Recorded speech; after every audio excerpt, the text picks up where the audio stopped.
detail person, but some people might be the same. I think if I saw numbers in terms of the number of teachers this year versus the number of teachers last year, that may be helpful.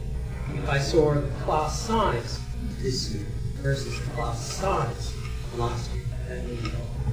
If I saw the number of athletic programs and co-curricular activities or programs this year versus last year, that may be helpful.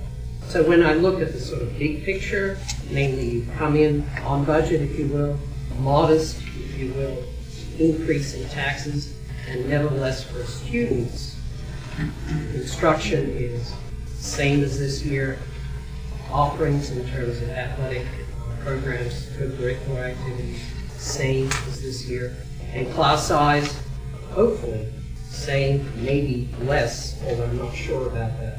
You talked about decreasing growth of class size. So it sounds like it's not a decrease. But I guess what I'm arguing for is somewhere in that presentation, maybe it's on the website, maybe you can address it now. It may be useful to see that, because I'm really looking at it from the perspective of the student, and it's easier to look at that in terms of numbers of teachers and classes than looking at hundreds of millions of dollars. Tens of millions of dollars. I understand. Thanks. Peter, I think that's an excellent suggestion. I'll try to do some of that data analysis. I'll certainly do that. I'm going to be addressing the Mendham PTO on April 6th. I'll try to have some of that for that evening. Thank you. Okay. Other budget questions? So you know, oh, I'm sorry, Marcia. Marcia Asdell, Chester Township. You made a statement at the beginning of your presentation that, to the best of your knowledge, we're educating the highest number of students. Wow. What was the second part of that sentence? Having the lowest budget increase at 0.48% increase in spending. I mean, the revenues operating budget. You know, regular operating budget is down. I'm sorry, it was down $22,000. The 0.48 is the increase in the tax limit. And if Central's enrollment is down, could you ever market the school to gain tuition-based students? Would that ever be a possibility? I mean, if it's 60 kids that you're down, can the school ever do that? There are public schools that do that. We've been able to attract, again, a small number of tuition students each year based on the IB program.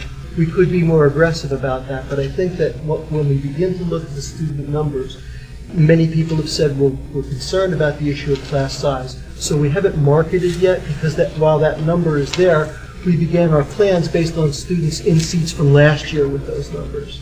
So we worked on last year's data, and I know Mr. Johnston has had that suggestion in the past in terms of marketing the International Baccalaureate program, but we weren't sure we wanted to do that while the issue of class size is still so present on people's minds. It's certainly their responsibility. Yes. I just have a real quick question. I don't know if they maybe talked about it again. Oh, I'm sorry. So you did not You said in Mendham it was science and Central had the history and English. Yes. Where you were going to reduce the class size? By adding teachers. Right. From what number to what reduced number, and in what classes will that come? I think when you look at things like the school report card class size numbers, when I examined those when they came in for both Mendham and Central, I was very interested in how the state of New Jersey gets that number. And it turns out what they do is they simply ask you for a quick and dirty formula that they can apply to every school in the state, which is take the number of English sections and divide it by the number of students. And when I found that wasn't really useful in both comparing the high schools to one another, because of differences in English electives and number of special education English classes. So what I did was I took the number of certificated staff at each school and divided it by the number of students. That gave me a clearer perspective on the class size issue. Then I spoke to the principals and said, where are the areas within the core academic subjects that you see class size there to be most of a need for it to be reduced? And while they said, in terms of looking at this year's numbers and then looking at the bubbles, it seems as if science, probably particularly chemistry and biology at Mendon, and English and history at Central. I know that I've had requests for history at Central for a couple of years and haven't been able to fill it. So that's the preliminary requests. Also, again, that's based on the state aid numbers increasing. I've asked the principals when they begin to create their budget, their schedules, to create 2 schedules. One with those 2 teachers at each school added, and then one with them taken away if there's a problem with the budget. When you said history, is that the American history required, or is it? It's the entire history and social science department. Okay. Any other budget questions? Thank you very much for your attention.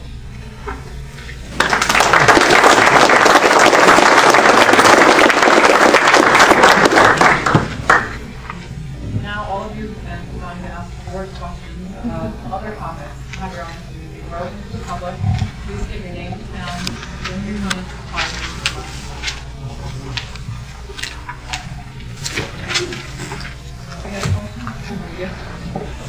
I'll go first. Val Schlosser, Chester Borough. For those of you who don't know me, I've been in Chester Borough for 13 years, and we always, with one exception, the representative who was nominated for the state of the budget and joined us to the budget. So I'm pretty committed to quality education, the values of our communities for my entire life. In my time in Chester Borough, I found that one of the easiest questions to answer, but sometimes one of the most difficult to make, was to decide whether something was a board question or a public question. You have that before you tonight. It's very clear in the statutes that funding formula is a public question. And I think it is responsible to, I recognize the difficulty for the board to make, to allow that decision to go on the ballot and then I speak from 13 years of experience in Chester Borough, where many of you know we dealt with public controversy quite a lot. And I guarantee it doesn't go away.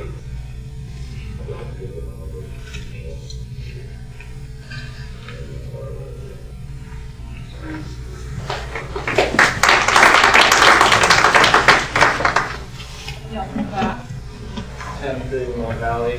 I agree with the gentleman's sentiment, and I believe in Little B democracy and the necessity of the public voice is absolutely paramount in order to preserve our society.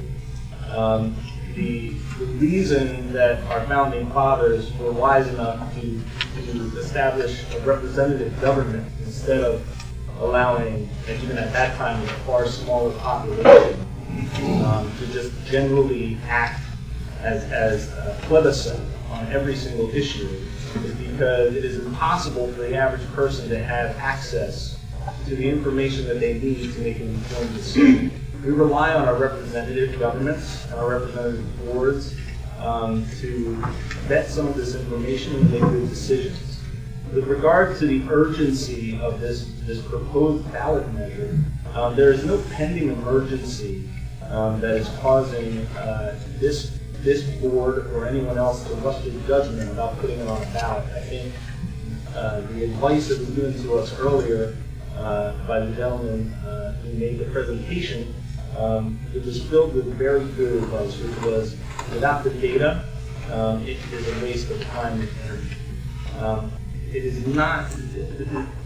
We are not compelled to put something on a ballot just because it can be put on a ballot. Someone came in and said, is there some legal stricture against us putting on the ballot a measure that would prohibit certain people from walking across the street on certain days of the week? There is no legal measure against that. You can put it on a ballot, but it is a waste of time and serve no ultimate purpose. We need more data. There's no reason to rush to put this on this ballot.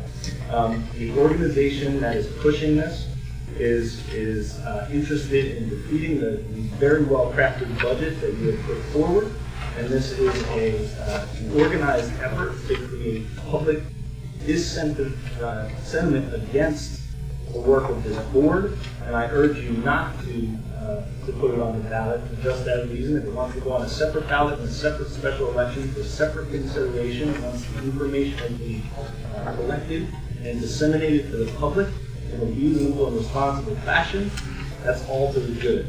So the democratic process can continue. But it is not democratic for a small minority group to bully this group into putting this on the ballot at this time when we have far bigger issues that we need to deal with the constituency.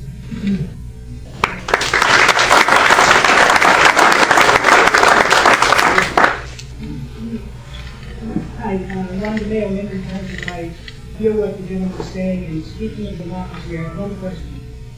Why have any election or any referendum if we know how it'll come out in advance? So why have the referendum? Why have any election if we know how it's going to come out? I thought that was democracy, the ability to vote.